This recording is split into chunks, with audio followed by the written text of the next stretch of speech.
একটা ফেলে দেওয়া ফোন কভারকে কিভাবে একটা নতুন ফোন কভার করে দিলাম। সো হ্যালো এভরিওয়ান, তোমরা তো দেখতেই পাচ্ছ কভারটার কি বাজে অবস্থা। তাই আমি ভাবছি এই কভারটাকে আর ব্যবহার করা যাবে না। সেই জন্য মাথায় আসলো যে এই কভারটার উপরে আবার কিছু নতুন ট্রাই করা যাক, তাহলে কভারটা আমার অনেক দিন থাকবে। তাহলে এটাই আমার প্রথম ফোন কভার, সেটাই ভাবতে ভাবতে আর আমার এই নেভি ব্লু কালারটা ভীষণই পছন্দের, তাই কয়েকটা কালার মিলিয়ে এই কালারটাই করলাম। আর এর উপরে ভেবেছিলাম একটু কলকার কাজ করবো, এরকম একটা কভার, সেটা ব্ল্যাক কালারের উপরে আগেও একবার করেছিলাম, তবে আমার ওটা বেশি দিন যায়নি। তবে এই কভারটা কতদিন যাচ্ছে সেইটা তোমাদের অবশ্যই আমি জানাবো। দেখতেই পাচ্ছ পুরো কভারটা রেডি হয়ে গেছে, শেষে একটু ভার্নিশ অ্যাপ্লাই করেছি। তার ফাইনাল রেজাল্ট তোমরা দেখতেই পাচ্ছ।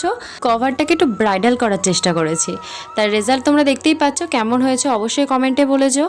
আর তোমরাও যদি আমার থেকে বিভিন্ন ধরনের কভার, মাটির থালি সেট, জামায় প্রিন্ট, কোনো পোর্ট্রেট করাতে চাও, বিয়ের সামগ্রী, যে কোনো ধরনের জিনিস কাস্টমাইজ করাতে চান, তাহলে স্ক্রিনে দেওয়া নাম্বারে হোয়াটসঅ্যাপ করবেন। সকলে সুস্থ থাকবেন, ভালো থাকবেন, টাটা।